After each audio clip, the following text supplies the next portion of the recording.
Alright, bro, how you feeling? Blessed? I've seen better days, but I'm staying positive. Yo, don't even get me started. Fucking I had work yesterday. I'm sitting there, I'm like, I don't like this right now. Yeah, it'd be like that. But it was nice though. Walked away with like $150. So I was chilling. Can't complain. Oh, I don't understand rich people sometimes because they literally like have all this money and they're just throwing it everywhere. You know what I'm saying? I'm just like, if it was me, I have a child. Do you actually? No. Oh. I thought you did. I was like, wait a second, I'm missing. I would not be here if I had a kid, bro. This wouldn't be running if I had a kid, bro. What do you mean? I'd be at work right now. Man's got to go buy diapers and shit. That's me, yo. Oh, you have a kid? I have 2 boys, yo. When did this happen? Bro, way back Target days, bro. That was you? That was me. What do you mean? No, because I remember one time at Target, everyone's running around. It's like, yo, seen Cordell. He's with this kid. Everyone's like, huh? I promise you, all man stopped working. We're all like, where is he? Mm-hmm. Oh, so that was you. Yeah, I doubled up, bro. Same man. one and everything, yeah.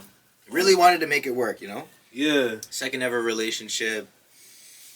First real, like, sexual relationship. Shit. Yeah, I definitely didn't know what I was getting into. Everyone told me to avoid it, and I didn't. I didn't listen. So here I am now with two boys, 9 and 8. I wouldn't say you didn't listen. You were just you were ambitious. Yeah. Let's just say ambitious. I was. You know what it was too? I was innocent. Fair. I was naive and innocent, and I wanted to change people without realizing that you can't change anyone for themselves. Like, they have to want to change for themselves. Yo, don't get me started, eh? The last relationship, she tried to change me like 180. You know, I'm sitting there, I'm like, this is not me. Exactly. You know, like you can't force change on someone and expect them to change. Mind you, to be fair, I did the same thing because as someone that like clearly works out, right? Like I turned the garage into like a home gym, right? Yeah. So as someone that does that, I tried to push that on your partner. Of course, she didn't like that shit. I'm like, okay, you know what? That's you. I'll be in my lane doing my thing, you know? Because working out, I care about that. I care about health and everything because I actually want to live on this planet, you know? Exactly. And not just pass on at like 35. You know? I'm getting there. Like I'm trying to live to like what, 90, 100. Why not? You know? That's older than the average male lives. That's what I'm saying. So why not? Yeah. Like I don't want to like just dead off at 60 on like average. You know what the key is though? Whether it's relationships or living long, it's habits. That's fair. And absolutely. And I think if you come together in a relationship with anyone, you have to have that habit already in your life, whether it's living life with good habits or living life with bad habits. And it should be good, obviously. But if you have habits that are good and you come together with someone, then, you know, it could really work. But if you're having habits that aren't good and then you're coming together with someone that doesn't have good habits, it's going to be messy, right? But that's the whole issue of today's society because the thing is, everyone has bad habits. Exactly. So it's like, how are you going to get someone with good habits when then you're surrounded by people with terrible habits? Yeah. And then you just sit there and like, bro, I'm alone. You know? That's all mans right now that are not in relationships. Regardless if they get gal or not. They're sitting at home like, I need a gal. Yeah. For real. Like, it's true. There's so many moving pieces too, so it's just, if you find a good one, treat them right. That's how I would say it. Treat them right and hope to God that they're so good that they know that you're good and that they just want to invest in that one person because there's so many people out there. There's so many people. When I say there's so many people and the way the culture is, you can just get broken up with and be with someone the next day if you want. That's what I was literally about to say. Because, like, yeah, you can literally be with that one person that's for you. Yeah. And I'm speaking from, like, the mindset of a woman, right? Yep. Because, like, you can be for one person for, like, a period, like, of time, right? And then for some reason, it just disappears. And it feels like your soulmate. It feels like something you've never experienced before. And you just sit there and you're just like... And you just click. Yeah, and then, a year or two later, done. Like, and then you sit there like, what did I do? What happened? What did I do? Exactly. It's like, what did I do? Bro, it's like all the brainwashing, all the propaganda, the friggin' like patriarchy, all those. Bro, this first of all, this is a whole other topic. I know, not even here today to discuss. That's a whole other topic. But welcome back to the Match Strategy Podcast. My name is Randy. I'm here with. This is Cordell. Cordell. Yes, sir. Nice to meet you, Cordell Brathwaite. Actually. Okay, my fault. First and last name. Yeah. You can follow me on Cerulean on Instagram or CCB Ceruli. There you go. Should I tell them a little bit about myself? Yeah, go ahead. Why not? So right now, I currently work a part-time job and I'm starting my own business in consulting. Okay. So I'll probably be back on and I'll be telling you guys a little bit more about that.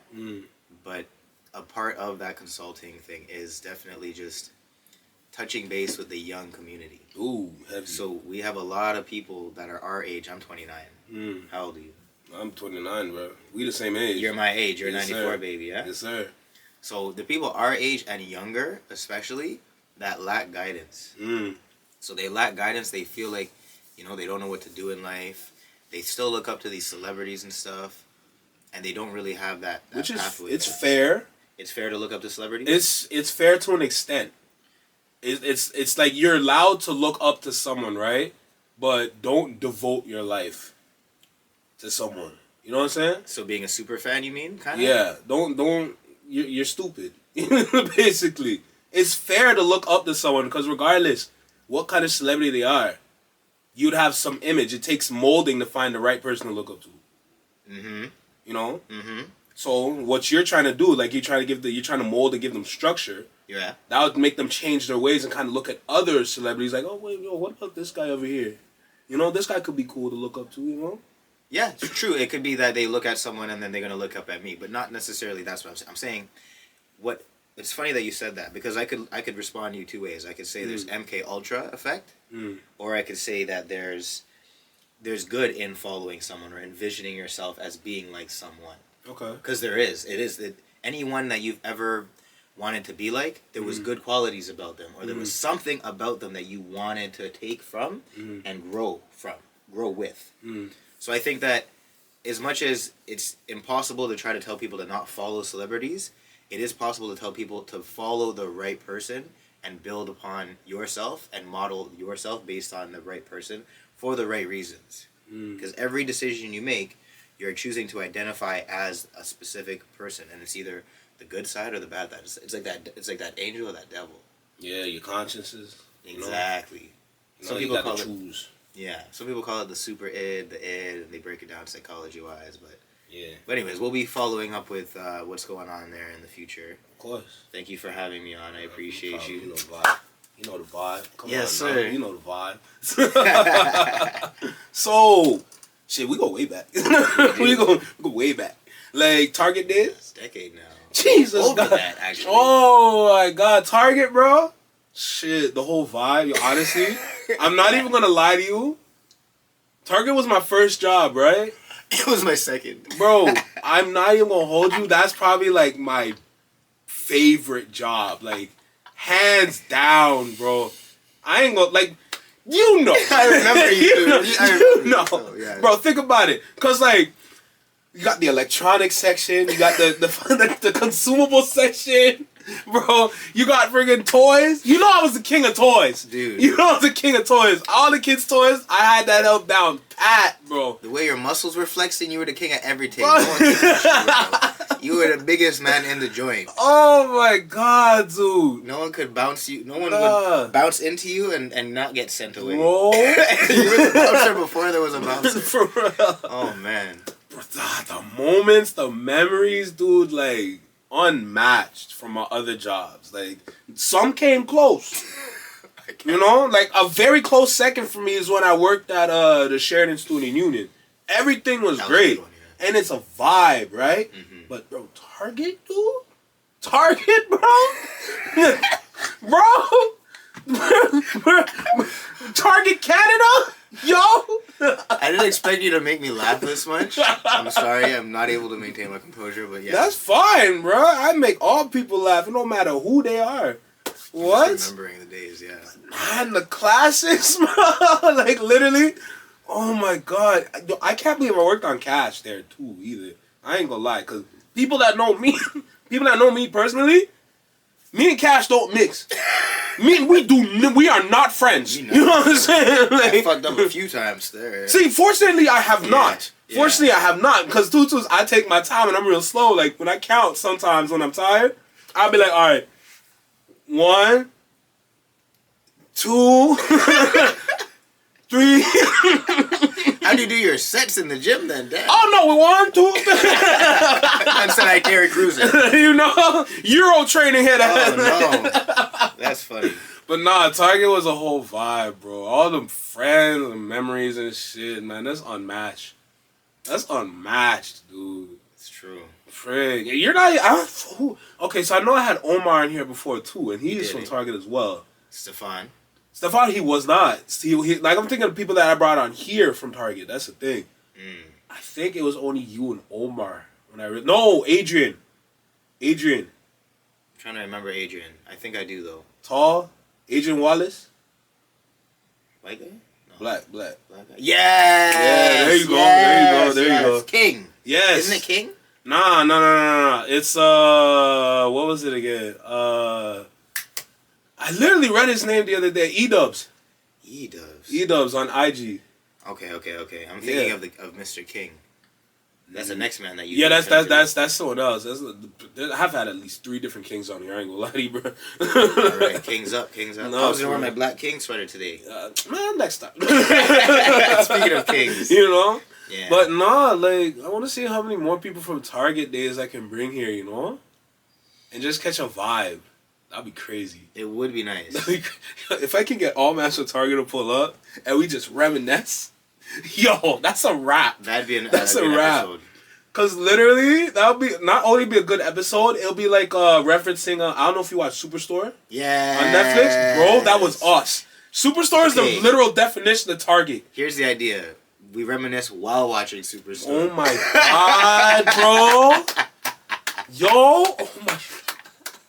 Because I watched that, and it's the same thing. You're right. Bro, honestly, I think the only things that really, like, happened for us there that didn't happen on the show, that happened on the show that never happened for us, like, when they had that earthquake. Okay. Yeah. No. The tornado or whatever it was. Yeah, exactly, right? But we've had power outages. Oh, yeah. We've had at least, like, 2. Did we ever find a dead body in the walls? No, definitely not. Well, we never went through the walls. Let's be fair. That's true. We've seen some weird ass writing.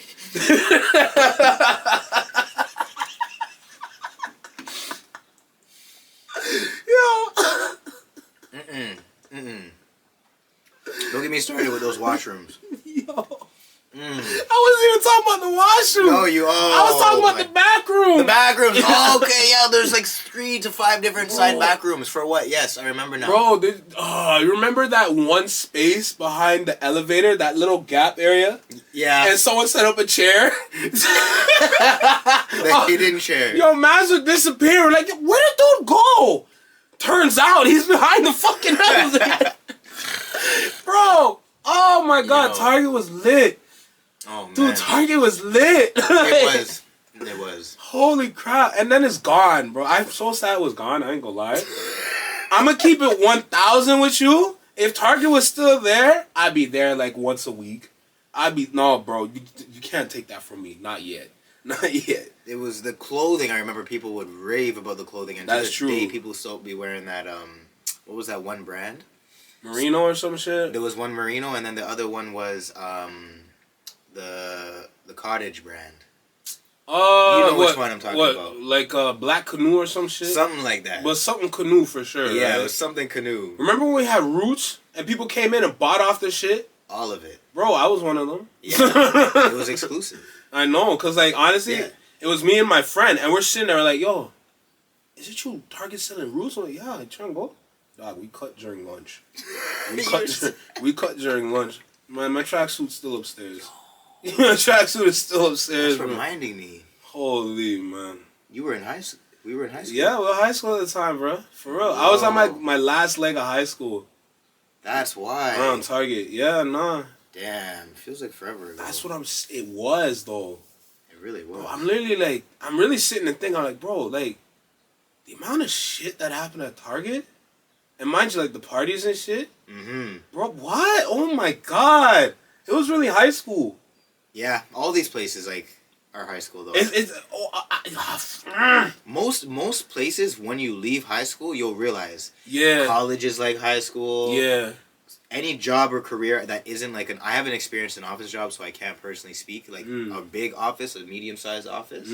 But any kind of, like, retail, at least when you first join it, it definitely feels like high school. If you are going to contribute to the gossiping and this and that, then it's going to be like a high school. Nah, when you think about it, it's like, everything's high school. High school never ends. Bro, you could be working with like 5 people and still feel like high school. Right? Like, it's crazy to me, bro. Yeah, I can. It's true. Oh my God. Anyway, let's get into my little setup for today. It's scheduled today this time. Because I remember last time when I had my friend Jackson here, anytime you see his face, we're talking a whole bunch of shit. Okay? Like, it's a mixed bag of foolery sometimes. For sure. But this time, we're kind of locked in on a little schedule that we got. So I got about 3 versus questions. I'm not talking versus music, but I'm more talking like just topic against topic type shit. And then I got 2 little topics on the side. So, of course, you're going to be surprised. Yes. They're going to be good, though. Don't worry. They're going to be good. I promise you. We can get into the first one. The first one is simple. Don't worry. I promise you it's going to be okay. So just relax. First one is weekly television shows versus weekend television shows. Which one is better? Okay, what do you think? Of all the people to bring on the show to ask, you brought on the person that literally has not turned on the television besides yesterday at work on my break. And guess what I did? I put it to, I think it was 39 or 29. You watched the news, didn't you? And yeah, I was listening to the news. Okay, how about this? Going back to childhood though. Okay. Mm-hmm. Childhood now. Yeah. Weekly, because that was mainly what I was going for, but I didn't want to like make it too obvious. Mm-hmm. I want the question to lead up in, because we all know we're going back to the childhood days. So childhood wise, weekly television shows versus weekend television shows. Okay. That's more. Yeah. Which one is better? Okay. So during grade school, I'd come home and look for Passions. Passions was the sitcom for me still until 9/11 happened. After 9/11 happened, I don't know what the fuck happened to that show, but it got real crazy, and I just stopped looking for it when I came home. Because I came home one day and I was looking forward to it, and I remember specifically coming home and being like, yo, where's my Yeah. Isn't Passions like the days of our lives type shit? Yes! Okay, motherfucker. But it was nice. It was crazy. It was really good. At least when I was watching it, until it got weird.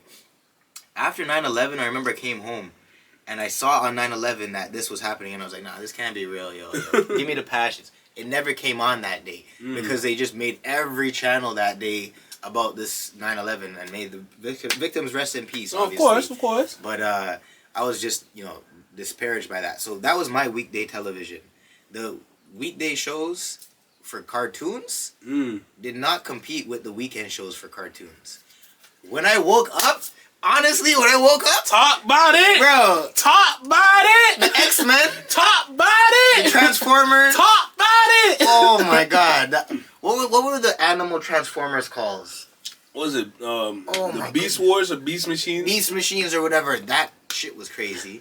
The X-Men was nice. They brought that back, yeah? I know that. I seen that. Crazy. Even the Teen Titans and stuff like that. Like the plot development was nice.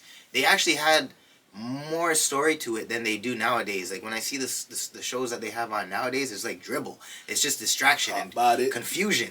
But back then it was like, whoa, structure. We're seeing a development of the characters. Every episode had a moral. Exactly, and it wasn't just fillers and stuff, right? Yeah, I know. So I think that the weekend shows were nice. I'd wake up early, come outside. I wouldn't even put on the game sometimes. I would just turn on the television and just watch YTV. Nowadays, I can't imagine kids wanting to do that like that.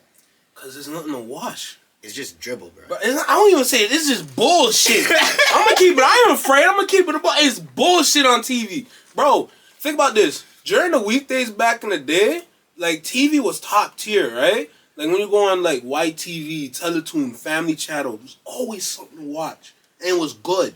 You know, think about it. You come home from school, right? Mm-hmm. You have options, bro. You have options. That's true. Think about it. You go on what? Back in the day, YTV had Fresh Prince, surprisingly. Oh, it was them that had it. Yeah. A lot of people had it though. Don't keep that in mind, because like Fresh Prince came on constantly, all the time on TV, right? So YTV had it at one point. Friggin' BET, of course BET had it. I remember TBS or Peachtree. Yes, they had it. What was 45? 45 was Teletoon. Teletoon also went off. I'm not gonna lie. Evening, late nights. As I got older. Yep. Boondocks. Yup. I never saw that on the weekend. Robot Chicken. As I got older, I think weekdays became where the television was at still. Yeah. Weekdays at night. At night specifically. Yeah, for real. Nothing compared to Boondocks. Teletoon at night when it switched up. Yeah. From the goody two shoe shit. Adult Network. You know what? No adults were watching that. We were watching that. Nah, Robot Chicken on Teletoon back in the day at 10 p.m., bro. That's some top tier shit. Remember that episode? You want to do pot? Yeah. Kids just done off, dead. I remember the one. I remember the one clip where it's like the kid. They're like, yo, I bet you can't drink the Pop Rocks and Coca-Cola together. And he drank the shit from, bro. The man started pooping. Bro, why is he running faster than a train? Bro, what the fuck? Yo. Oh, you see the girl on the train. Mommy, look. The kid's running faster than a train. What I tell you about being stupid? You don't get a birthday this year. Jeez. Punishment. Immediate. Oh, my God. Oh, no. That's a write-off. Bro, Robot Chicken was literally just a bunch of dolls. Or clay figures. You know claymation, right? Yeah. It was the funniest shit in the world. It really was, though. But here's the thing. When it comes to the Saturday morning cartoon lineup, there's nothing in this world that can touch that. Seriously. There's not nothing. When Digimon came on, Pokemon came on, friggin' Lunatics. What else? That's a Lunatics. Bro, Lunatics Unleashed when they gave friggin' Bugs Bunny and them powers. I remember that. That was some ill shit. When you had Kids WB, Fox Kids, CW for Kids, ABC Kids, you couldn't touch shit. Wasn't there a show called The Weekenders? Yup. You remember that one? Yup. And then what was that one with the cool kids? Was that The Weekenders? No, that's the Weekenders for sure. It was the 4 kids, and they were just going out straight vibes, just doing a whole bunch of fuck shit. And then there was another one where there was just kids and then there was a bunch of kids, and then there was 2 kids that were super cool. Yeah. You remember that one? Shit, that could have been like Codename Kids Next Something Door. like that. Or, yeah. It could have been Rocket Power. There's a few. There's a lot, man. And then the 3 girls. They still meme that one to this day. Which one? The Powerpuff Girls. Oh, the Powerpuff Girls? Yes. Shit. Goku. Oh, Dragon Ball Z was... Dragon Ball Z. All these shows were weekday shows, though. No, it came on weekend too. Definitely Dragon Ball Z. At one point, Dragon Ball Z Kai came on the weekend, right? But bro, fucking Power Rangers. Do you remember when they beat the shit out of Apu? Yeah. Like they literally, like they realized how badly they beat the shit out of him. Yeah. And then they were like, "Oh shit, what have we done?" They were like, "Oh no, we're monsters." Yeah. And he was like, "Mommy." They destroyed him. Oh my god. That poor monkey. Dude. Yeah. But no, like, I'm so mad when they took off Saturday morning cartoons, because literally, like, that was life. It was. That was life. And like, yo, think about it. I keep telling all mans, you're gonna hear me say this all the time. Yeah. When it comes to Saturday morning cartoons, that shit made us punctual. It's true. We'd wake up on time with cereal in hand, ready to watch for 3 hours. It was like a ritual for real. Real shit, but it made us punctual. Yeah, it was a habit. You know? Yeah. Every weekend, Saturday morning, 8 a.m. or 9 a.m. Ready to go. Deep brush, whatever, ready to go. If it was 9 a.m., we were late still. It was still, because at 8 is when it really started. But for like, real, yeah. Bro, mans used to wake up. Like, for real. And mind you, we didn't really have alarms and shit, right? We just wake up, rise up with the sun type shit. Literally. Now kids just play Fortnite. That's so, honestly. They wake up and play Fortnite all day. Kids today versus kids back in the day, I feel sorry for these kids, bro. Yeah, it's true. I see so many parents walking around with their kids, and they have their kids on the phone, and they have their kids on the tablets, and I'm like, yo, you're literally letting your kids get raised by the internet. Bro, let that kid touch grass, dude. For real, though. And they know exactly, it's what it is. They don't want to go outside and touch grass themselves. Crazy. And spend the time. And it's not even that they don't want to. Sometimes they do want to, but they feel like they don't have the time. And then they fall into that friend group where they all do the same thing. Exactly. And you gotta sit there and wonder, what did I do wrong? It's not your fault. It's that kid's bitch-ass friends. And I say this from experience, because my kids be playing Fortnite all day on the weekends. Because I have no say. They're with their moms. Yeah. And that's rough, being in that situation. Don't get me started. Yeah. Be glad you never had kids when I did. Shit. This is the product of... I ain't trying to have no kids anytime soon until I find the right person and that ring is on that finger. You know what I'm saying? Oh, yes. Until then, I'm chilling. And speaking of kids, let's go into the next one now. I see how these things just come together. It's so crazy. Watch this. Modern day education versus old school education. You know? Okay. I think that what I liked about when I was in grade school and growing up was that they were teaching us to not discriminate. That's the key term nowadays. Discriminate. Shit. Based on skin color or based on race. It was about skin color more than it was about anything else. Because we were moving out of we no longer are going to be racist nowadays. We don't want racism to be instilled in our children, despite what's going on at home. So in the schools, we're going to teach our kids to not be racist. Because at home, it could be very much be getting taught by the grandparents. Our parents were probably the last generation to probably to very much likely have parents that were so out there with respects to the racism, they just didn't get really and truthfully. You know what I'm saying? Of course. Not to say our parents specifically. No, but like there's just parents out there, like for example, like those parents that were from like war days. Them the ones that be the most racist motherfuckers. Like yeah. Like the baby boomer era or whatever it's called. Whatever them rotted people call it. Like, yeah. So we were in that era of like, yeah, let's not be racist. Now, so it was all love. It was love in a different way though. It was kind of like just treat everyone the way you want to be treated. The golden rule. That's the vibe I got from it. Now, even though they weren't teaching us the right things, they were still teaching the wrong things. Like they don't teach you how to do taxes back then. They still not gonna teach that shit. Exactly. So that's where I think that was they still were messing up, but they weren't messing up with respects to the love and the way you want to love your individual peoples. Now it's just it's chaos. Yeah, they jumped into the wrong ball pit altogether. Really, bro, they brought back all that racism like it's a trend. Yeah, and especially in America. Yeah, kind of. Yeah, it's bad. It feels like now it's not even so much about skin color. It just feels like it's about orientation and what you can and cannot say. It's more controlling than it was before. Before it was like, we're gonna come together and we're gonna make sure people aren't being racist. It's like what you associate yourself with. If you for example, if you associate yourself with blacks, you're at the bottom of the barrel. Why do you say that though? That's how it's always been. Because when you think about it, like I have my own theory with this thing. I think like notice with like the rap music's been down like heavily, and, right? Like, people are like they love the music, but like the music kind of fuels the bullshit that they do. Okay. And brings out that kind of ghetto-ness. Okay. I think they're remarketing the ghetto-ness and putting us in our own bubble again.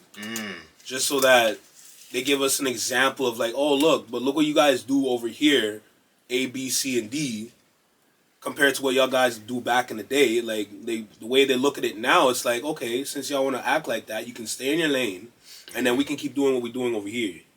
You know what I mean? So, for example, when you try to get a job, and like, you can have like say your name's like Jackson, Tyrone, some shit. They'll look at a name and be like, they'll rip it up. They'll rip up your resume before you even get the interview. Okay. Keep it a buck with you, like it's just it's tough. Like it's when I bring this up all the time, like I always get like lost in my own thought because there's so much you can say there and dissect. All I'm saying is like by association, for example, black of course, Yeah. Regardless of your skin color, if you associate yourself with that, you're gonna be labeled as such, and then once you get that labeling, the rest of your life is just gonna be like 10 times harder. See, I see what you're saying. Yeah. And I'm not. It's hard to explain. And I'm not gonna argue with you, but I will say that I think what you're more so getting into is that there's prejudice. Yeah. And that if there is a notion that the person that you're dealing with isn't of the same, because black people, and I'm this is a good person to talk to about because I'm both black and white. Like I'm Italian and I'm Bayesian. So I've always been in the middle. And I've never actually been able to technically like be fully taken in by one side, if that makes sense. No, I get that. Because we don't have our own community. We don't have a mixed community. That's the funny thing. There's no mixed community, but there's so many mixed kids. And it's true. And that's the paradigm that people don't understand. But it's so hard though, because like you take two communities and you try to make your own.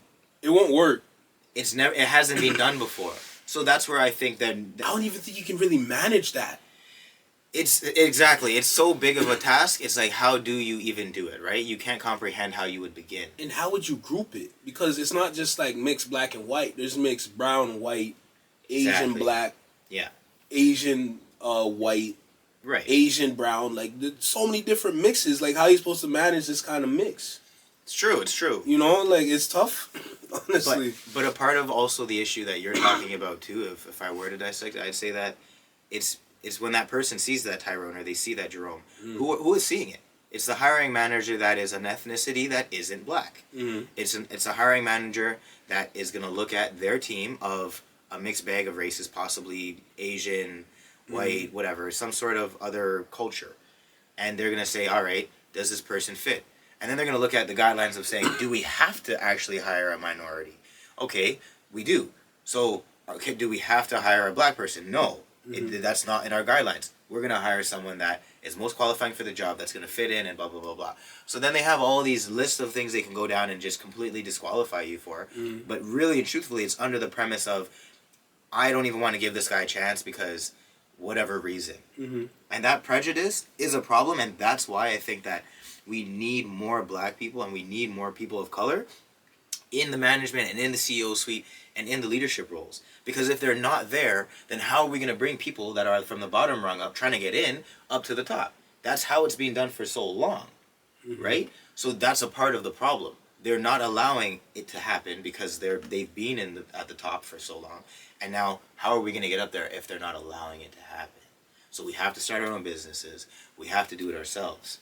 And that's been the going problem, the going issue for quite a while. And that's why the way I explain it is so tough, because when you bring up like building up yourself and building up the community, right?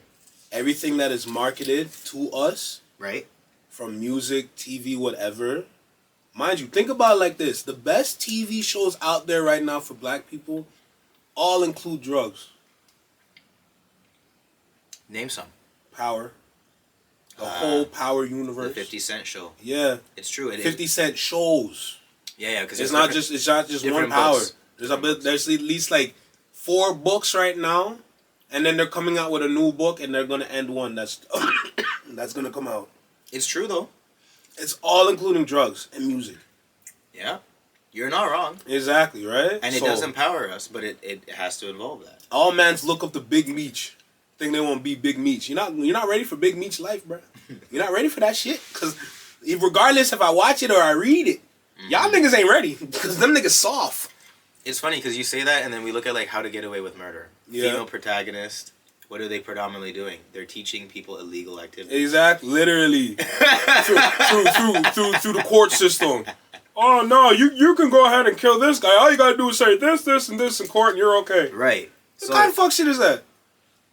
This is nonsense. So realistically,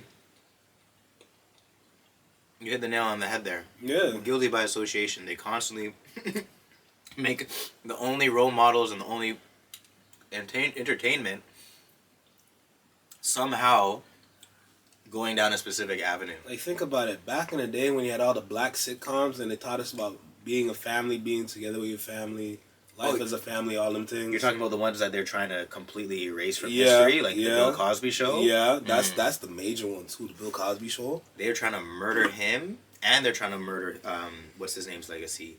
Will Smith's.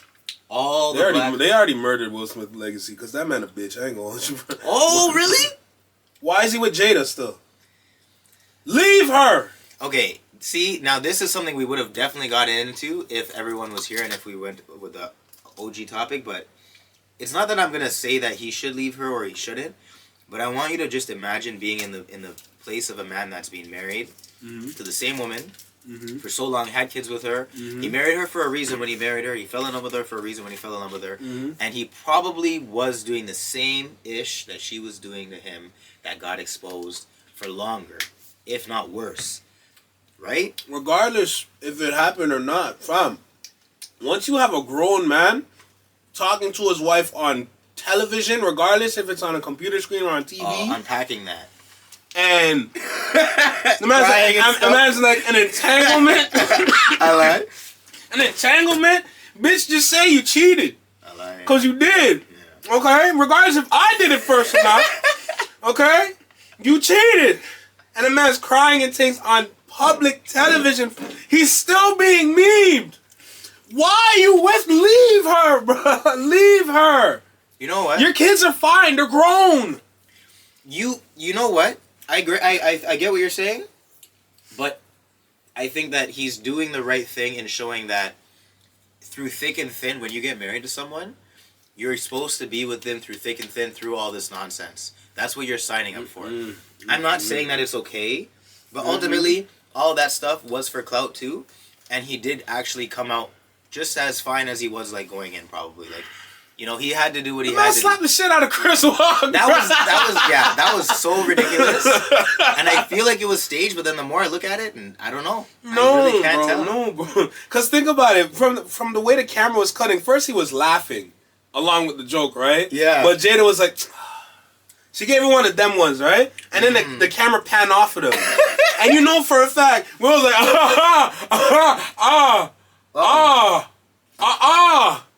hey! Yeah.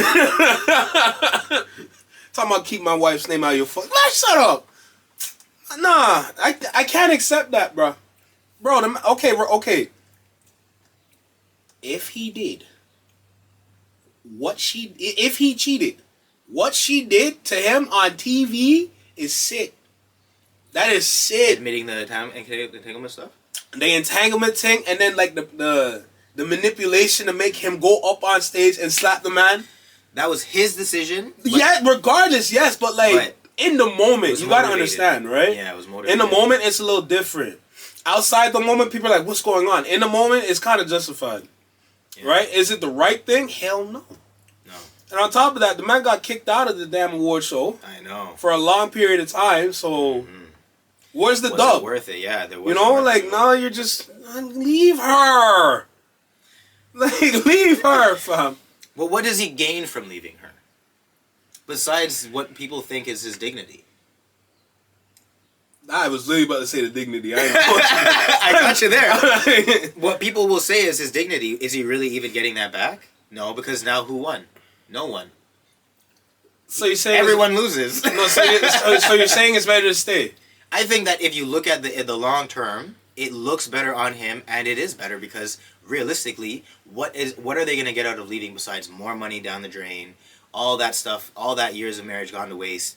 It's not that I'm advocating for cheating and marriages and staying together, but probably everyone in Hollywood is doing it anyways. And people that aren't even in Hollywood are doing it, dude. I could tell you about a girl that I was dating that was in a relationship with a guy for years. And like the way we ended up being, I don't even mean to air out my business like this, but like the way you end up feeling for that person, it's just different sometimes, right? It happens. And people don't really talk about these things because they're so complex and they're hidden and they're not really supposed to be talked about. But that's why I think that's also why relationships aren't like a straight edge now. Like they're not just straight and clean cut. There's always something. If it is like that and it's a perfect relationship, it's because one person's financially stable, they make good money, they have good habits, and they meet someone else that's financially stable, they have good habits, they make good money, They're comfortable. All they literally need is that significant other. I got a question. Yeah. So what you just said, like, what I'm confused about relationships in today's society in 2024, as of what? March 24th, 2024. What I don't understand about relationships is that it did change. It did elevate to a new level of understanding that we have to, like, be on board with, right? Mm-hmm. My issue, or my where, like, my confusion comes in is, why is it that we have to focus on all of today's standards that are laid out for us to understand, right? And we have to make sure that we hit all these points to make sure that we have a good and everlasting relationship, right? So think about it. When it comes down to, like, emotional, like, support, emotional, like, intelligence, anything like that, right? Understanding your partner, all these things. Mm-hmm. And then roped into it, feminism from over here is roped into it. So you got to understand your partner on a newer level now. So, like, you have all these things over here, and then feminism's featured into it. So now that you have all these things on top of feminism that you have to keep in mind in the back of your head now, which already, like, screws up your level of thinking. And while you have all this going on, we still have to adopt the shit from back in the day, making sure we have all the money to take care of them, making sure we have the security, the safety, we have to be able to provide, all those things. Why is it like this right now? Because this is why relationships are not working overall. I can tell you why, actually. Right? Okay, go ahead. I genuinely, no, but this is why I'm like, I was so excited to actually come and talk to you today, because that was one of the main things I thought we were going to jump into. And it's one of the things that I think I'm going to end up doing and focusing on in that consulting business. So it was all part of the plan. But anyways, think of it as you're not a father, but one day you will be, I believe. Think of it from the perspective of a father raising a daughter. Okay. The father raising the daughter is going to, if he knows he's going to be a good father, he's going to treat that girl with so much love and respect and kindness. Okay. And he's going to raise her to not settle for anything less than what he treats her as a father should. Correct. Right. Everyone agrees. Of course. Even men like us, 29-year-old millennial men. I already know what my job is when I have a daughter. Okay. You know what I'm saying? Now, that's what men are doing to their kids and their daughters, and we're now running into them. But the problem is that part of what these women are seeing is they're also seeing now that if he is not financially stable, if he is not able to provide, if he is not at a level or a place monetarily or lifestyle that I'm at, which they're kind of born into usually. Like, just having a dad alone is a benefit. I never had my dad there. I had my mom. I had father figures. But I didn't have a dad that I could say raised. It takes a village to raise a child. Right. Did you have your dad? Yeah, I did. That's blessed. That's good. So you can say that you had your dad. I didn't. So for the woman now to say, now I'm going to get with a guy that, you know, he doesn't have his own place. He doesn't have his own car. He doesn't make $3,000 to $5,000 plus a month. You know, they're looking at it as like, am I settling for less than what my dad taught me to, or am I doing the right thing because I'm looking at what he can become? Am I trying to be there for when he will get there, or am I trying to find someone who is there and build with them? So I think that's where their kind of like cognitive dissonance is kicking in, and they're wondering now, should I try to ride out with that guy and hope that he makes it and believe in him, or do I just want to find that guy? Because there are plenty of guys like that. Yeah. So I got two things now. So what I brought up is like the overall clash between the two, right? The clashing of ideals to really come up into a proper relationship. That's the main thing I was bringing up. So, fair enough. Right? So, like, we could touch on this later because I was chilling today. I ain't gonna hold you, right? I was mainly chilling, but, like, since we're in it. Yeah. The reason why I brought up is because the clash between the two, and then the reason why it's clashing, or not the reason, but, like, the result of it clashing is why a lot of people are not in relationships, or relationships are unsuccessful, or even marriages are unsuccessful, because the clashing of two ideals that they stick behind 10 toes. Yeah. Right? In a relationship, the reality is that it's all a compromise. What are you able to work with? Okay? If you stick by this shit your whole life, you're gonna lose what you got. Right. That's why a lot of women are leaving men. It takes a lot for a man to leave a woman in a marriage. Same thing in a relationship nowadays, depending on the level of guy that you're dealing with. Right. If you're dealing with a dude from street life, I'm sorry, he quick to leave. Right. But if you're dealing with a dude raised up in a house, understanding family values, understanding that it's not perfect when it comes to relationship, it's gonna take him a little bit more longer. He's gonna fight for it harder. Right? He's gonna fight for what he got, right? That's how it goes. But like with this clashing now, it makes everyone miserable. Mm-hmm. No one's happy. It's a culture thing too, right? That too. It's now when you're finding someone, men value things and look at things differently than women, and that's why I said what I said initially. Realistically, most men, like especially here in Canada, will benefit from a woman that has like kind of an Easternized culture upbringing. Oh hell yes! And I think that and I'm not saying it because I genuinely just think that that's all men look for. No, I just think that if you look at 50, 60 years ago, what worked, what brought marriages together and made them last long was gender roles being played correctly and appropriately. It's not only that it just worked, right? Like, in today's society, it just works. But back then, it naturally worked. It flowed with everything. You didn't have to worry about too much. Yeah. But because we have to deal with all this bullshit in today's society, women have to go to work. We have to worry about it. Not only that, is that I don't think women realize that they're on top right now. It is, yes, true. They're on top right now, right? So when you look at like all like the workforces, the workplaces and everything, think about like this. For policing, for example, they take damn near any woman. Damn near any. Yeah. As long as you're physically fit and understand the laws, you're good. Yeah. You almost don't have to go through anything. It's the crazy. Meanwhile, for dudes, bro, we have to like mind you. Think about it like this. For black people back in the day, early 2000s, they always told the kids you got to work 10 times harder than the average person to get on top. Yeah. Now we have to worry about this, and worry about all this new shit coming in. Now you got to work 10 times more harder to get on top and be successful. You have to work 100 times more than the average person. That's 1,000%. Yeah. What the fuck? So that's the thing. I think the most beneficial thing anyone can do, no matter what, is focus on themselves. And it's true, and it shows, and that's what I think that manifestation tells you. If you focus on yourself, and you don't worry about finding that right person, and you just constantly work out every day, you build good habits, you make sure you're reading daily, you're manifesting, you're thinking, you're imagining, you're dreaming, you're writing down things. All these things encompass what it is to grow effortlessly. Like I'm wearing this shirt that says grow. Every day, you have to make sure you're making sure that your time is actually being invested every minute. Millionaires think about their minutes. They plan by the minute. Millionaires and billionaires, they plan by the minute.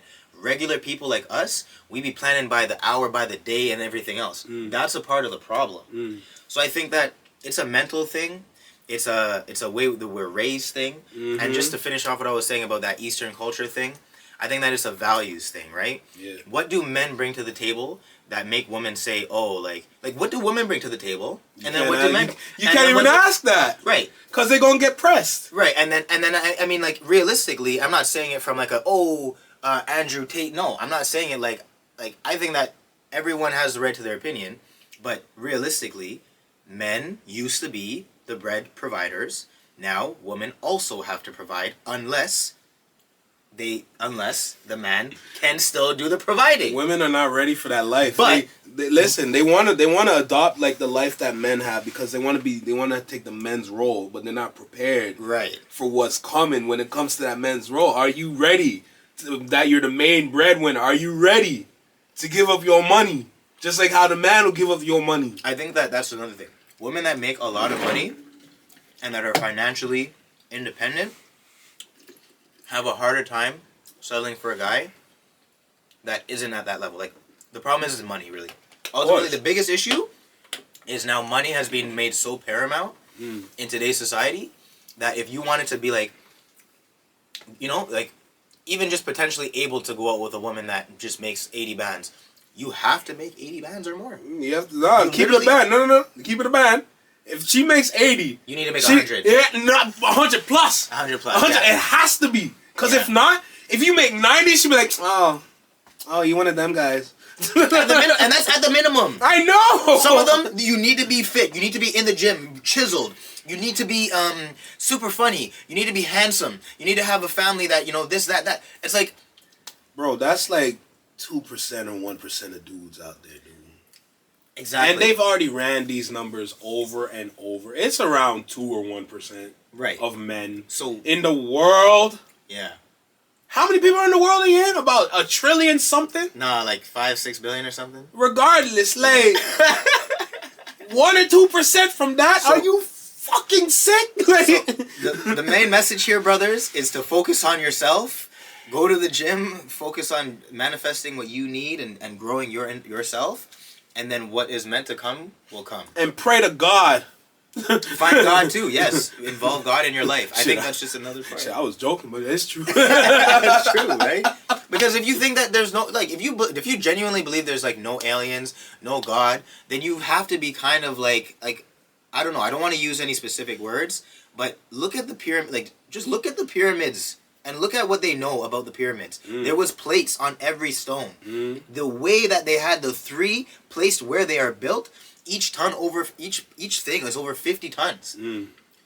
That wasn't like humans that did it. And if it was, okay, but the advanced technology that was used, those were definitely power plants. They used crystals, there was aliens, they're either those people used that to get out of here or something. But I can tell you for sure the Anunnaki, all these different things, they're just oppressing us.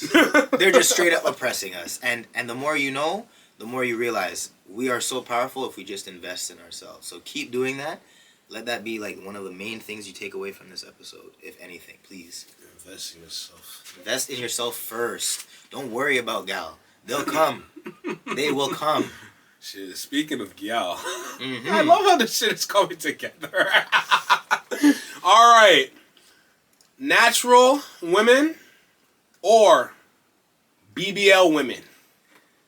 Which one is better?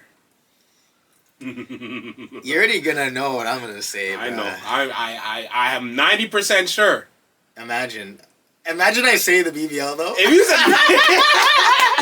BBL, I would have looked at you so different. You'd be like, nigga, what? This Drake ass mother. Yo, what the fuck? Yo, I did not expect that. It's easily natural women. Let's keep it a natural fam. Dog, think of this BBL.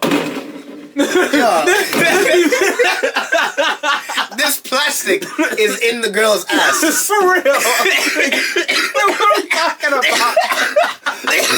Oh God. Oh my God. No. Oh my goodness.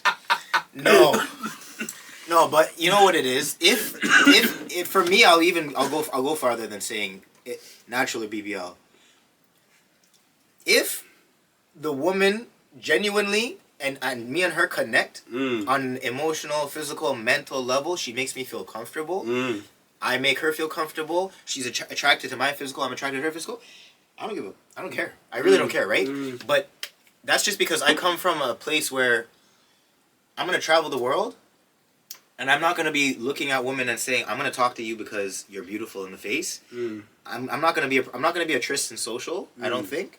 Because Tristan Social shows a way to go. Okay. I'm going to be a guy that I hope I have my person while I'm traveling the world, but if I don't, then I'm looking at people for like more than what I see on the outside.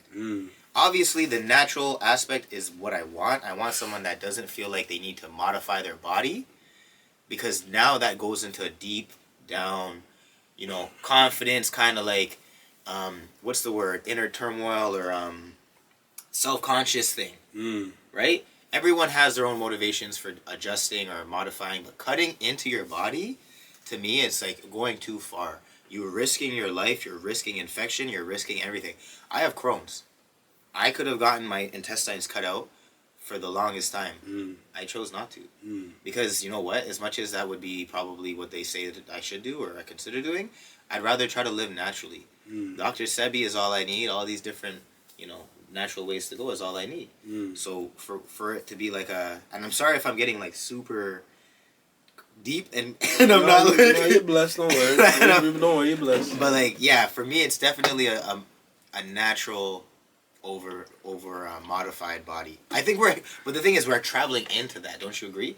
Like, we went into this place now where it's like, be comfortable modifying your own body, and there's a push for it almost. Look at how DC lost his wife or fiance or whatever. Kanye West. Kanye West with Kim.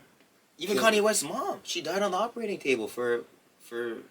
That's how she passed? She died on the operating table, but I'm not sure if it was for a plastic surgery thing though.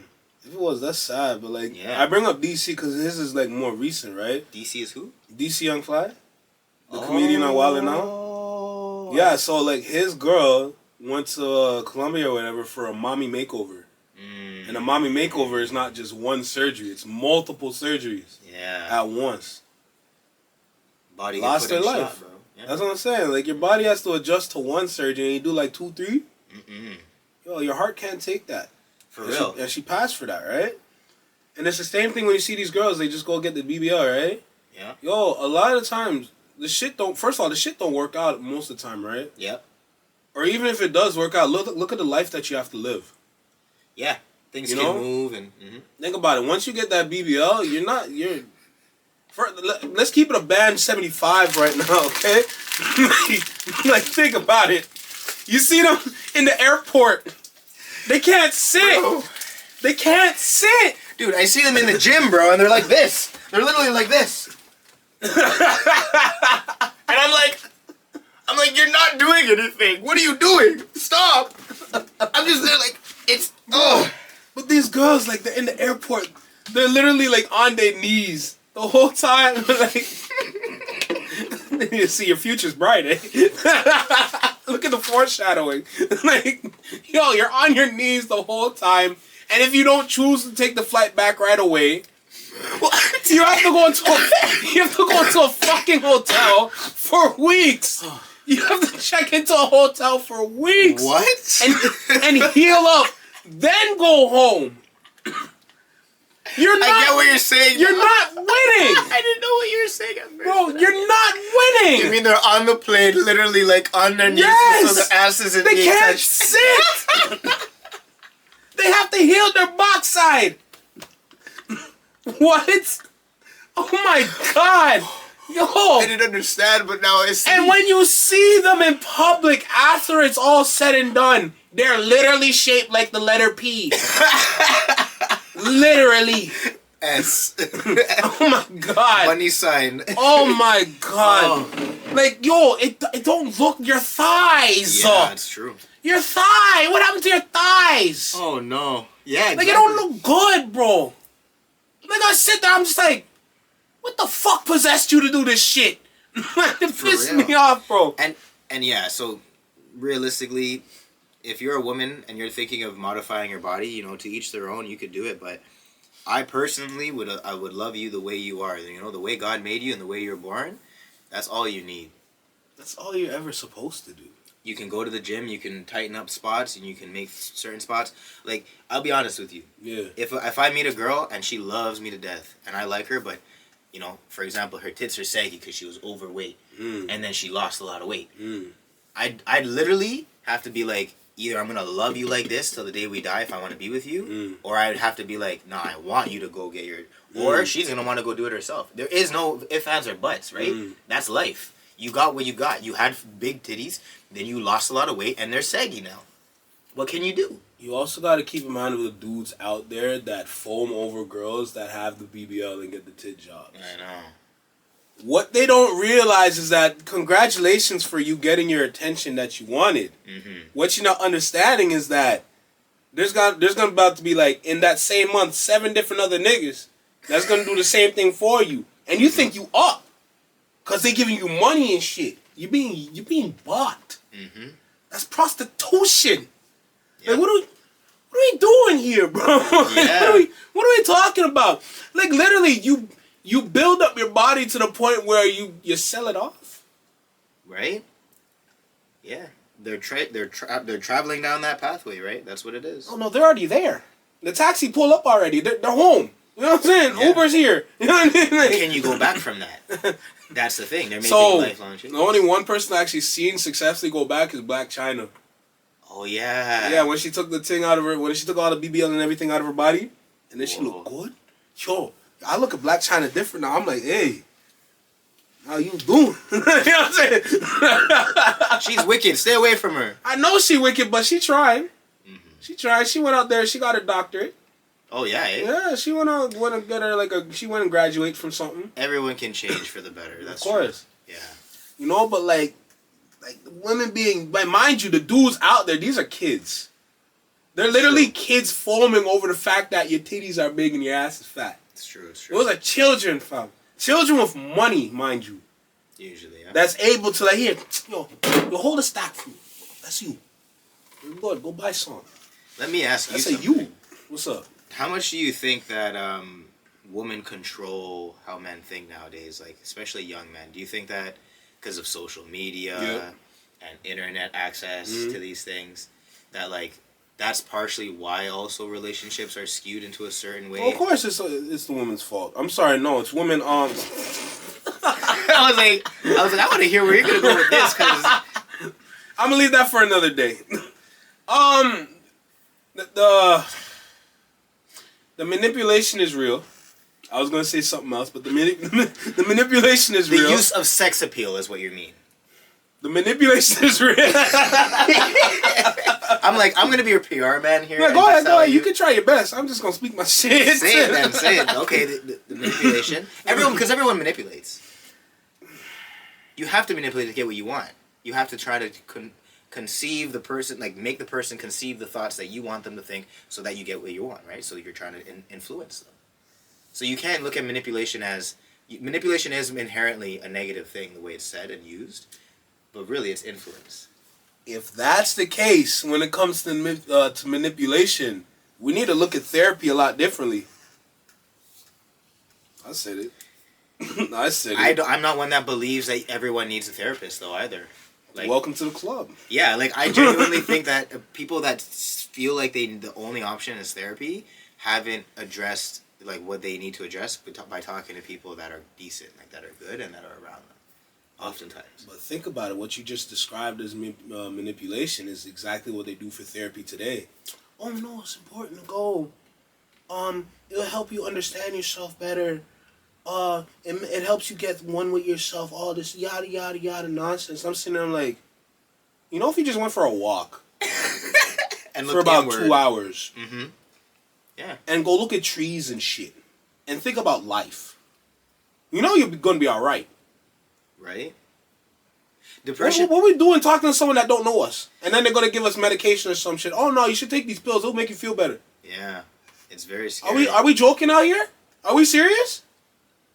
Get the fuck out of here, man. Exactly, though. Yeah, it's weird that people really, and I think it also paints that picture of like it's what they want, right? Obviously, it's all about population control, and if they make people feel like they have no option but to go pay or get this service, then it makes money. It makes the system go around. It's not even just that, because I'm not trying to deny anybody from going, but like, what you need to understand, I tell as many people as I can, if you decide to go, be prepared to fork out money, which is one. Yeah. But as two is that first person that you go to is 90% of the time not the right person for you.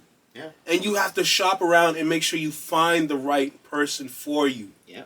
And just because someone else that you know goes to this one person doesn't mean that person's for you. You have to go out and find your person to go talk to, and that can understand where you're coming from, so they can help you effectively. Yes. And majority of the time, they don't find that right person. They just settle for what they got. You ever watch the Netflix show You? Yeah.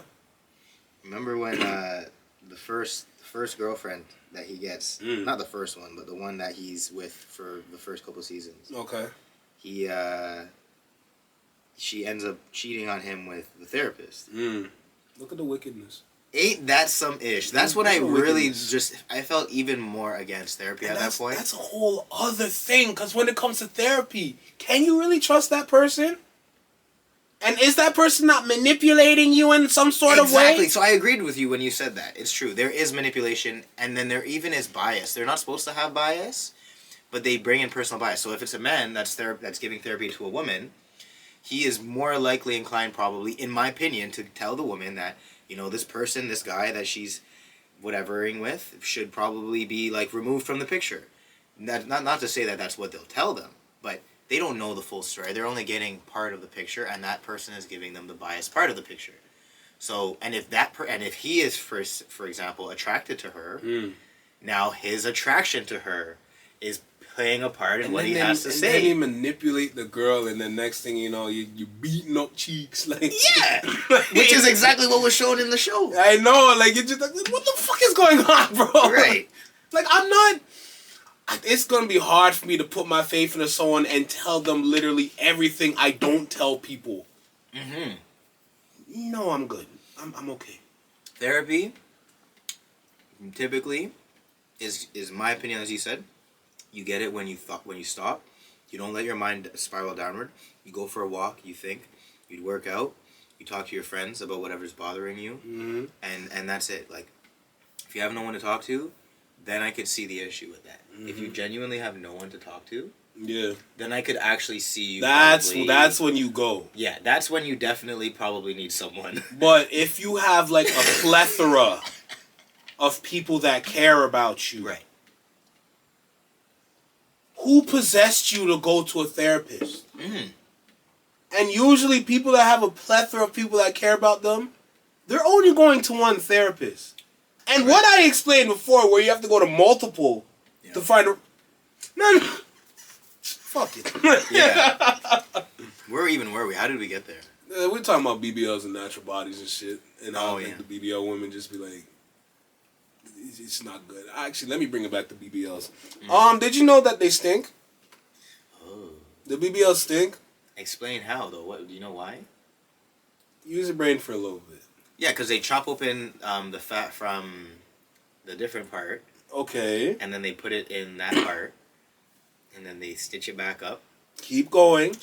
And then if it doesn't get infected, it's just sitting there, but it's still technically fat from another part. Like keep going. And it was exposed to the air and elements outside of the body, and then it was put back in. It's a lot simpler than that. There's just so much cheek, and there's no space for anything to breathe now. You're getting there. You're almost there. You're almost there. There's no space. Like, they cannot spread the cheeks perpetually. So they're just clapping or staying together at all times. Brother, you're right there, but I'm gonna say it. They can't wipe their ass. They can't wipe their ass. They can't take their hand and wipe their ass. They can't take mind you. They need both hands. No. Mind you. Women with BBLs, their arms are short. You got T-Rex arms. Oh no! You gotta take this T-Rex arm and you gotta wipe your ass. And all they're doing. Oh no, you didn't. No, you didn't just say that. All they're doing is taking their T-Rex arm and they try to wipe their ass, but they just rubbing their cheek. Oh no, the inner cheek rub. Yo, you best believe I'm getting one of them squeegees with the extension from the dollar store, and if I were them, I'm getting in there, yo. These women better prioritize their feminine hygiene. You gotta make sure that shower head can detach. You gotta take the shower head and then put it on the bidet. They needed the bidet. And they gotta take that shit and pray that they got soap up in the right area so they can wash their ass. Oh, no. Spray bottle it. Oh my god. Oh no. Someone get a garden hose. Oh no. Literally though. Dog, they can't wipe their ass. They can't. That said T-Rex arms. Oh my. I mean, realistically though, if I were, imagine the squats they'd have to pull. They'd have to do, and then if it's so heavy, then it's just, how do they even get in there without it just rubbing up on everything else? Ugh. Oh, and keep in mind, most of the girls that get the BBLs, they gain weight because they're lazy. For real though. And then the food they eat, you know that doodle's not good. No. No, it's true. Oh my God. Have you? Oh, but do you know this from experience? Nigga, this happened to me yesterday. Oh no! Oh no! I seen this one girl at the place I work, and I'm like, God damn. Oh, she shaped good, regardless if this is real or fake. Dog, I walked by her, and mind you, there's two of them. I walked by, one of them smelled like shit, and they both had a BBL. Oh my! And she wearing leather pants. Oh. She's cooking steamed fish. She's cooking steamed fish. Yeah, no. Oh, you know what? It could have been a couple other things. Time of the month, maybe too, mixed in there. No, that was shit I smell. Oh God. That was shit I smell. Oh boy. I walk by, I'm like, no.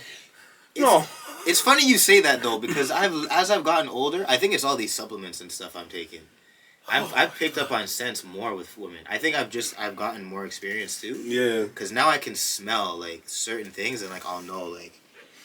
That woman either just has sex or like, you know, it's one of them. Like she's juicing, like she wants to have sex. Jesus God. Not that this is relevant to the topic, but I've noticed that that's something I've caught on to more. Like my sense of smell is like locked in. Jesus God. And that's a good thing sometimes, but mostly it's a bad thing. And men just started talking about this, eh? Mm-hmm. They just started talking how BBLs stink. Oh my God, bro. Because we try not to talk about these things too much. And because we trying to be respectful to their feelings. Yes. But with the way they move nowadays, man, fuck their feelings. It's true. You know what I'm saying? Like, yeah. They talk the meanest things about dudes. And a lot of times it don't even apply to the dudes that they keep in the, like, you know? Yep. It applies to the dudes that they're not even supposed to be with, but the ones that they have in their circle hear the things that they say about men, and they're like, oh, no, wait a minute. I'm a man. What the hell? What did I do to you? Exactly, yeah. And then you just gotta sit there and eat the damn information that they feed you. No, yeah. I'm good. If it's one thing you said that I really thought about that's true, is that women really are on top, though. No, absolutely. They really are. Right now, it's this like, a woman's world that we're living in. Women and children are definitely first. Mm-hmm. And I know from the legal system that I could say like 100% from the side of the legal system as a self-representing legal father, not legal father, as a self-representing father, like in the legal realm. They don't care about the dudes. The dude, it's like you can literally die, and I don't even know if they would do this, but I'm sure that they would go after someone for the child support. Well, of course. But if you are alive, yo, they have it to the point where with Fro. Financial whatever office, they be taking that money out and you be left with nothing and you could just be living on the streets. They don't care. Mm-hmm.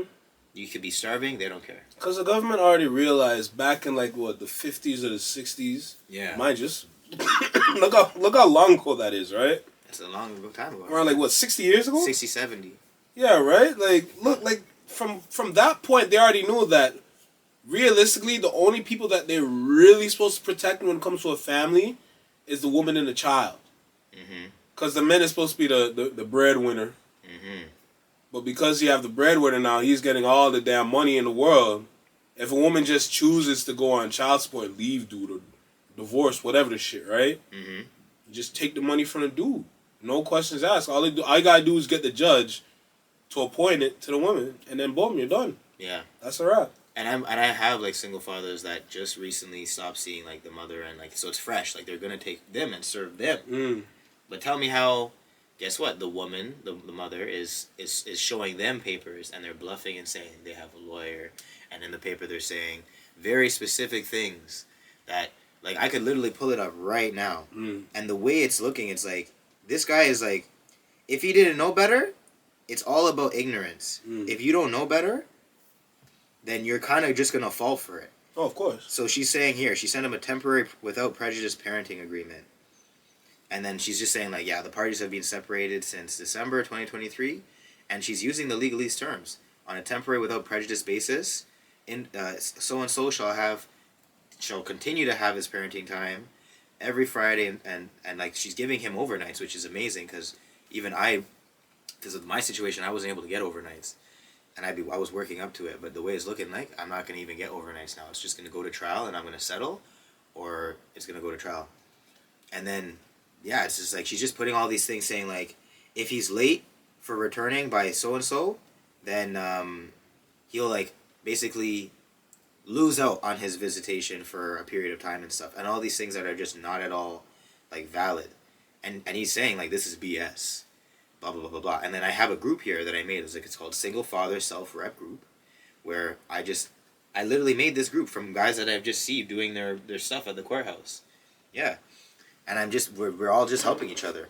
Because I realized I wasn't smart enough to know when she left me, when she quote unquote left me and said she was going to go live with her brother up north, that what it was going to be was that she was going to block me everywhere. I was going to have no means of seeing my kids. I wasn't going to have any ways of serving her, and so on, so on, so on. So she went on Ontario Works, and then bam, the rest is history. She makes a little bit less than me off Ontario Works and all that stuff, and I'm still the only one paying. And I don't know where the money's going, but they don't care, right? My kids, they have eye bags under their eyes, you know. They're not eating enough. They're skin and bones. I feel like they could be growing more. They could be learning more. But what can I do? And I know I'm being very open and honest, but I'm sharing like this is what it is. This is what the system is. If the woman decides to have the kid, and because it's her decision too. Again, this full circle thing. Women come on top. Women have the choice to keep the child. If the man doesn't want to keep the child, the woman says, I want to keep it. That's it. She's keeping it. If the man says he wants to keep the child and the woman says, no, I don't want to keep it, then the baby's dying.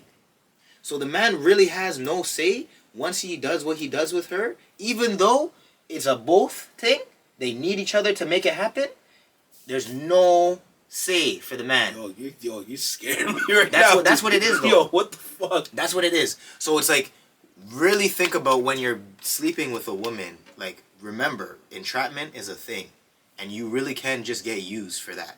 Like, they can have your kid and not even let you see them if they play their cards right and do all these things. And yeah, so just be very, very careful. Because the more you know, the better off you are. But if you don't know, if you were young like me, and you just wanted to, you know, make something of yourself, you can get messed up for a lot. Because she's still seeking retroactive, and I was in school for 4 years, man, making 10 to 14K a year. And they're still trying to say, yeah, well, you know what, you can still pay, like, you know, like $70 a month or $100 a month for all those years. And then, like, they work it out to be, like, this and that amount. And I'm like, but wait, I just showed you. And the previous judges said this. You didn't make enough money to provide. Therefore, you won't be provided. And now the next judge is saying, no, well, you know, you still can, but it's up in the air type thing. It's like, come on, man. Like, just stop it. I didn't even have to. When I saw the email from her lawyer a couple years ago, I chose to respond because I wanted to see my kids. I could have ignored that, and God knows what would have happened, right? But I chose to respond. There was no proof that they were my kids. She changed the last name of the first one from my last name to her own. Yeah. Oh, that's some wicked shit. I'm telling you. Yeah. And then she just completely cut me out of their lives and had other men there as a father figure. For the longest time, too, she was telling them not to call me dad. What? Nah. And then when I'm on the phone with them, she's saying, Cordell. And then I'm like, why don't you say dad? And she was like saying, oh, I don't feel comfortable saying it. And guess what? Until I started saying, I don't feel comfortable saying your name, or saying mom, and I started saying her name, then she realized the mockery, the absolute viciousness at how she was being. And then I think she started now just understanding that. But I remember, I'll never forget this. One day I was dropping my kids home, and I did that. I called her by her name. And they're like, why are you calling her by her name? And I'm like, because, you know, she's been doing that, and I wanted to be, you know, equal. And he was like, but you're the adult. My oldest said that, but you're the adult, he said. And I just looked back at him, and I was like, yes, my son. That's how I know you my child. That's how I know you my son, because that's what it is, man. That's what you're so connected, and I'm just so glad. Like, I was so happy in my mind. I didn't say that, but I was like, this is the best moment yet, because I know that they now actually have an understanding that their mom is not actually coming from the right place, and she's not acting like her age, and she's doing things to try to cause us to have problems. And as much as she's gonna try, I'm still there. I'm still gonna be there, and I'm doing what my dad didn't do. I'm being there for my kids. Yo, that was heavy, dude. That was heavy, bro. Oh my God. You know, that's why I'm like, yo, I have to find the right person, bro. I can't settle. I cannot settle in today's society, because if I settle, I'm failing. I have to find the right person for me. I already, in my group chat that I have, like, I already listed out, like, yo, this is what I look for. I look for this. I can actually, we're actually probably going to get into that another episode, to be honest. Yeah. Because it was a really good topic one of my friends brought up. So I want to make sure that I revisit that. But like we listed everything I look for to the T. Mind you, I didn't list everything. I just left it up in the air. Yeah. Right? But from what I listed, I'm like, I'm comfortable with putting this out, and I should be good. You know? So I'm like, I gotta make sure I hit these points. But like, the more that I realize that when I hit these points, I don't think it's gonna be from Western society. I think it's gonna be from Eastern. I ain't gonna hold you. And that's fine.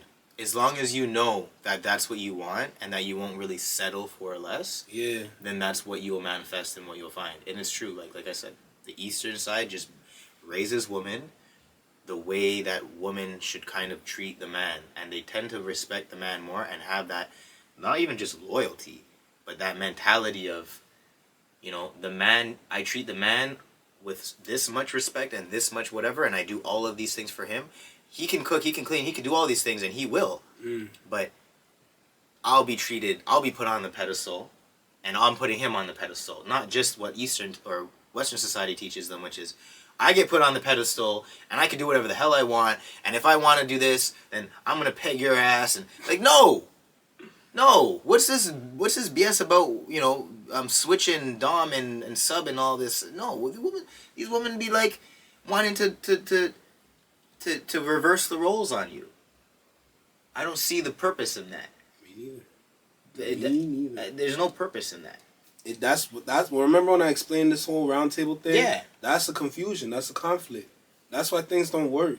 Yeah. Because they want to switch back and forth between roles, thinking that it's fine. Right. But it only confuses everything, because now as a dude, I got to adjust to you switching both sides, but I don't know when you're switching both sides. And I have to guess when you're switching both sides. And when I guess wrong... Yeah.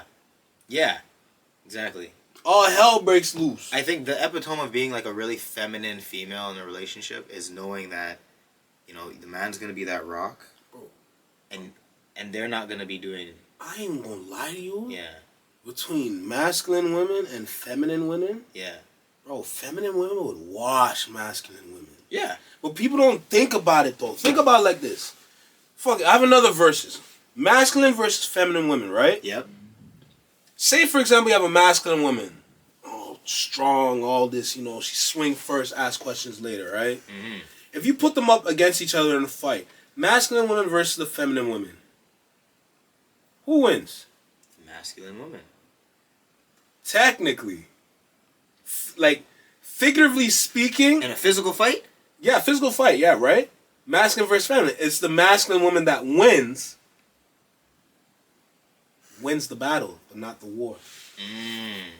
You win the battle, but you won't win the war. Think about it, though. You just beat up a feminine woman.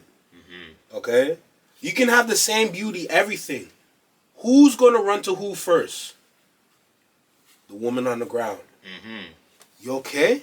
You all right? What? Can you see? You need to go to a hospital? Masculine women gonna be over here. Some people might run to her. Them the bitch ass niggas. Okay?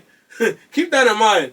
Like, you that one! Yeah! You beat the shit out of... Why'd you do that? Yeah. You know? Like, when you think about it, yeah, you're gonna win the battle, but not the war. That's what I'm saying. When it comes to feminine women, because nobody thinks long term nowadays. Everyone has a short attention span, so they want to win the battle. Yeah. They don't want to win the war, right? That's true.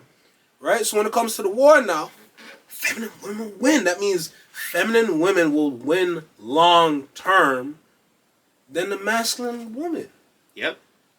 I agree. That's all it is. Yeah. That's literally all it is. It's so crazy to think about, but like, you know, ain't nobody think nowadays. If we were to break it down, we look at that women need to be independent in Western society more, because they have to be able to make money, and they have to be able to do these things and that things, and then that what's also now conflicts that femininity of it, because now they're doing what the men traditionally had to do, and they're not just providing for the family. No. They're providing for themselves. For themselves. Here's another thing to think about now, since women are currently on top in the world, right? Mm-hmm. You notice how you have all these women in positions of power in these different corporate jobs. Yeah. Like top doctor. Great. You notice how it's women putting on women? Yep. I don't think people really understand. Put on women too. Exactly, but people are not understanding what I just said though, because I know that probably went over a lot of people's heads. It's women putting on women, right? In a woman's society, because women empowerment, women come first, right? Mm-hmm. But in a man's society, you're gonna see all these guys at the top, right? But at the same time, those guys would appoint women in the right areas to be successful. Yeah. So, in a man's society, it's a man putting on a man and a woman. But in a woman's society, it's a woman putting on a woman. Yep. Isn't that crazy? We're just highlighting the plight of, like, modern day, like, because it's what's the word? Gender inequality? Mm-hmm. Feminists have actually pushed the scale now so that it is no longer about empowering women to be equal to men. But so basically that it is now empowering women to be above men. And that would never work. And that is what it is. It really is that. We've come that far, and I don't. Like I said before, like, you're trying to win the battle, but not the war. Yeah. They're doing everything to win each battle that they lost, but they're not thinking long term enough to win the war, because I don't think they realize that if they put all these women in positions of power, like, I'm gonna keep it a buck. If you look at today's society and back in the day, everyone goes to back in the day. Okay? In terms of TV, in terms of music, in terms of anything from back then, we all run to the past to relive it. Because those were some good damn times. But in today, right now, there ain't much to run to. It's true. Woman's There's a lot to run away from. Woman. Talk about it, bro. Talk about it, bro. But, like, no, it's not good. Dude, I was learning, like, another language to just be able to get out of here. Like, just for that reason. Damn, dude, damn. Like, because I wanted to just skedaddle from Canada. Like, it's that serious. Jesus. Because it's so crazy. Because, like, like people are coming here and they're seeing, like, whoa, this is a money trap. Like, they literally had me come here, put $20,000 down. I had to put another so-and-so amount of down. And now money's just flying out of my parents' coffers. And they put all this money aside for me to come here and to have a better life. All I'm getting is better air. Yeah, where I came from, the air quality is shite. But at least I have good air here, and I'm paying quadruple or quintuple the amount of money that I would be paying to survive over there. Is it worth it? Is the mental stress worth it? Yo, they're like, I'm gonna go back and I'm gonna get asthma and I'm gonna have lung problems, but I'm gonna fucking at least live a better, less stressful life. Eat better food that's cheaper and just overall better. Yeah, this guy said he came here for better air. It is though, yo. You paid $30,000 for some air. For real though, honestly. Oh my god, that citizenship is deep too, eh? That will ruin your pockets. It is. Yo, and when you think about it, when you go to like the UK, for example, if you want a citizenship there, it's about like, what, 40K? 50K or some shit. The most depressed country in the world. Bro, they ain't even got good air quality. No, they don't even have good air quality. They ain't got nothing, bro. They just a country. That's the thing, too, yeah. Oh my god, dude. We are screwed here. I really gotta dip. I gotta go somewhere else. What we have to do is, we have to definitely build our businesses, have it so that we're able to travel and take our business with us while we have people that we trust running them here. That's what it is. We have to do what the wealthy do.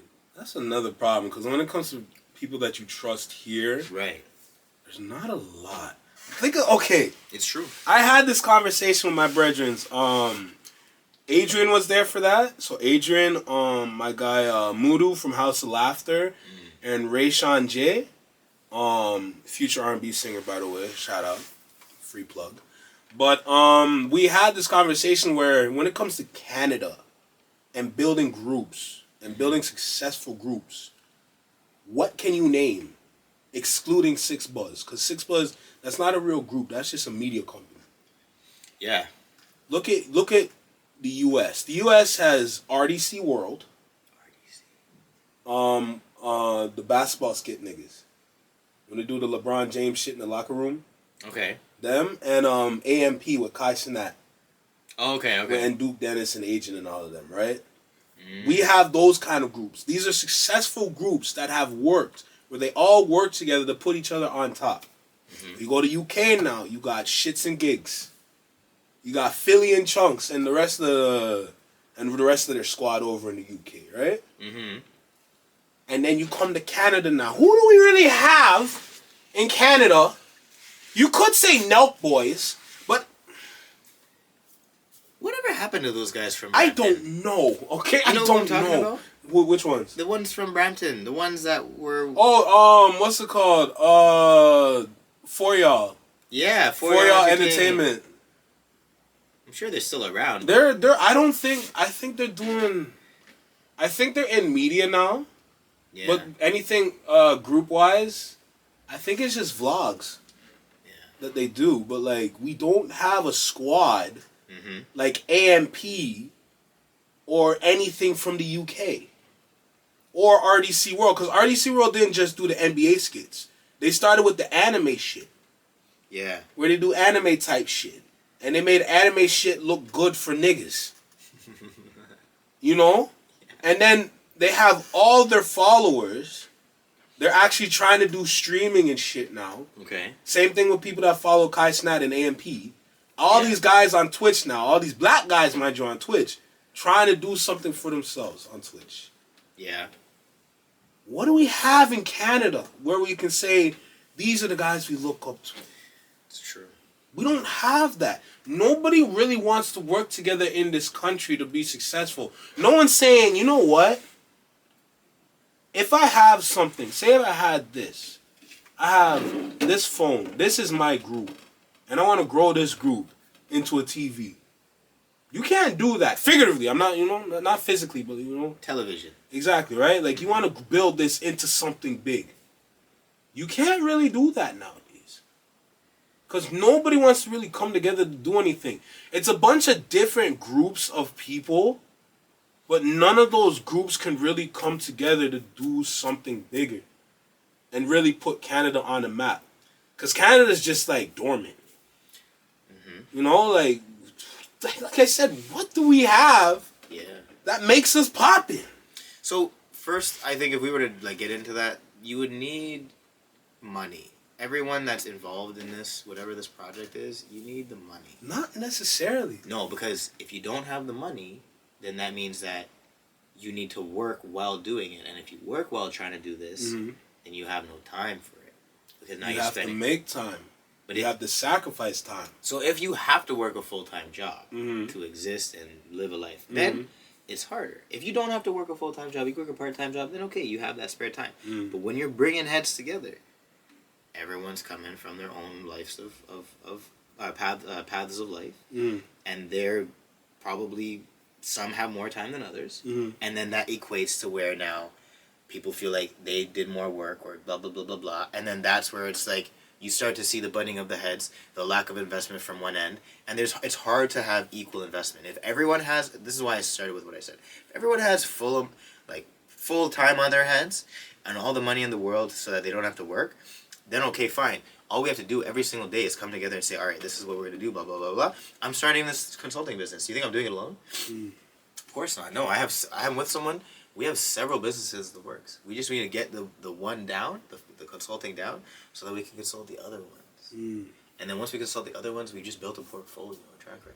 You know what I'm saying? That's the beginning of it. But guess what? He has his jobs, I have my jobs. How often do we get to see each other? Once or twice a week. How often do we get on the thing that we're working on and we're filling in information? Once or twice a week, right? Because we want to live our lives. I want to go to the gym. I want to be able to see someone and not be about that. We live in a life where it's very you're not wrong. You have to make the time. But unless you have the habit and you have your life down set with habits, then you're going off with whatever the flow is of that time, of that day, of that week. But once you get into the habit of, okay, this is what it's going to be, this is what it's going to be, this is what it's going to be, then it's good. If everyone that you're working with has the same habits and they can align, hands down it can work. But we're living in this place where everyone's looking at like who's gonna be on top, who's gonna be the leader, how much money is everyone gonna make, and they're just looking at the wrong things. You know? They're looking at it like... I've been saying that. Like, honestly, if it comes down to it, say, like, when it comes to this podcast, right? Yeah. If I meet someone, and I have them on consistently, and they show that they could, like, do wonders for the pod, I ain't gonna hold you. If they wanted to lead and then I'll be backup, I'd do that. You know what I'm saying? But the thing is, you gotta outshine me in every way. That's damn near impossible. Like confidence is key. You know what I'm saying? Like, you gotta outshine me, and that's not an easy task. But if you are successful with that task, if you want to lead, by all means, we're still gonna film here because we have the space, right? Yeah, it makes sense. But if you want to lead on the podcast, go ahead. Or you know what? I thought you had a co-host, actually. There's multiple co-hosts. The thing is, it's not consistent. Yeah. They'll be around for numerous weeks, but they'll probably take a couple weeks off after. You gotta be here all the time, because I'm here all the time. Exactly. I've been here all the time for a year. Yeah, that's one of the boxes you gotta check. Yeah. If you're here as much as me for like a year plus, that makes you a candidate. It's true, Right? Yeah. You gotta be really with it. The commitment is heavy. If you're committed to the cause, and that's when it comes to the groups now, because like a lot of these groups out there, they're not committed to the causes. They're not consistent. Consistent or committed to the causes, specifically Canada, because we have all these things we have to deal with, but if you're able to sacrifice for a goal that you really believe in, and not just you but others that believe in it, the vision, right? Like you can really make that shit happen. You can be an RDC World. You can be an AMP. You can be like the dudes in the UK. You can be like the guys in Japan. Like you have all these groups all over the world. Yeah. It's possible, but like here, it's like, I don't know. Because I was thinking about this the last episode when I had my other friend here, Jackson. I'm like, yo, how can we make an AMP and how can we make it work? Because the key to them is that it's not just them on stream. It's that they have shows. Right, and those shows make them the views and like the subscribers on YouTube and wherever else. Yeah, man. That they have a platform, right? How do we build that? Because I personally think I can. Not to brag, I am a character. I have some sort of character that people are interested in, right? Wherever I go, like I always leave an impact, regardless of the spot. That's just how it's always been for me, right? So I'm like, how can I take this now and we can actually push this forward and make something of it where we have a group and we just do group activities that we can film and we can actually get a proper group for Canada going. Yeah. Because, like, I think that'll be a great space for me and the rest of the people that I bring on for it. Right? And I think that we can really put Canada on the map if we can get some sort of footing on the ground. So we can skyrocket. It's true. You know, a part of it is you're doing it. Keep doing what you're doing. I think you just need to find the right people, man. That's another. It's tough though, bro. It's so tough. You're only limited to what scope you put yourself out there in, right? If you're only going to work and you're going to buy stuff and you're coming home, you're gonna only find the people that you're putting yourself in the environment of, right? That's fair. So don't underestimate the capacity that you have to find the right people, but at the same time, you have to find them organically. Yeah. So I think, like, the way we found each other again, that is the way to do it. And then when you know that person's, like, legit and they're for the cause, then it's just so much easier. Because then it's natural and it comes naturally. But if you're second-guessing yourself, or you're this or you're that, and you're like, I don't know, because I met this person this way, or... You just have to look at that person and see their background and see what they're doing, and feed off their energy and see if their energy is on the same wavelength. If they're about it, you'll be able to tell. They're just the same way, like in anything in life nowadays. If the way someone texts you, if they're dry or they're very slow to respond, that tells you something. If they're always texting you, it could tell you something too. There's a variety of ways to interpret it. Some people will say that person's desperate. They're needy. They're this. They're that. Some people will say, nah, they're passionate. They're locked in. They're right. So it all depends on obviously like what they're saying and like what it's for. But it is what it is, right? You'll know. So you're finding the right person. Like I would definitely want to come back on here and have maybe I'm gonna bring my business partner at some point if that's cool. Yeah. When we've established a little bit more and we'll chop it up. He's a really good personality too, just like your character. He's an MC. Okay, that's what's up. Shit. He's an MC. That's what's up. One of the biggest nightclubs. You know, Ink Entertainment. Yeah. Yeah, man. Oh shit. Man. Yeah, so that'll be a crazy podcast. And then when we do that one too, we have to make sure that we've established a marketing program. Like we're gonna basically, I felt like when we do that, we're gonna push that one out really, really nice, and it's gonna put you on the map and this podcast on the map, and then it's just a snowball from there. Shit. But you know what? One thing that you can't be afraid of doing, which I'm catching this reluctance because you're saying it's not even about the money. You do need the 100% you need the money. You need to invest in your business or yourself if you want to make more money. It takes a small fortune to make a large fortune in money. It's true. Yeah. But for something like this, it doesn't take a small fortune, but it still takes money. So don't be afraid to, first of all, obviously do the work by not having to pay anything. Do the research, find yourself, find the right people. But then when the time comes, don't be afraid to put the money in to get the money out. It's very high risk, high reward. That's why it's so hard too. Yeah. Because people don't like a gamble. People like the secure pathway. Well, that's Canada. They like the 9 to 5. They like it's true. It's 100% that's Canada. Yeah. What are we all doing? We're getting a job wherever we can and get it, and then we're working it because we need that money. We need something steady. And what are we doing too? We're doing the opposite of what our brain is actually wanting us to do. Because historically, if you go way back, humans, they like instant rewards for work. Yeah. They do something, they kill an animal, now they get to eat. They don't kill an animal and think about how they're going to need to eat a week from now. They kill the animal and they're like, hell yes, I'm eating now. Right? So now we're going from that mentality, it's still the same mentality we have all these years later, to we're working, but we're not getting paid instantly. So we're just kind of always in this state of like, what the hell are we doing? Like, we know we need to do it, but realistically, why are we doing it if we're not instantly getting the pay? Because now they're pushing everything in that reverse way now, where we're not doing it because we want to do it and because we're going to get paid right away, but because we know we're going to get paid and we have to do it or we're not going to survive. It just makes things worse, man. It makes it harder. You should really read that book though, hey? Yeah. That I told you about? Yeah, that one's a good one.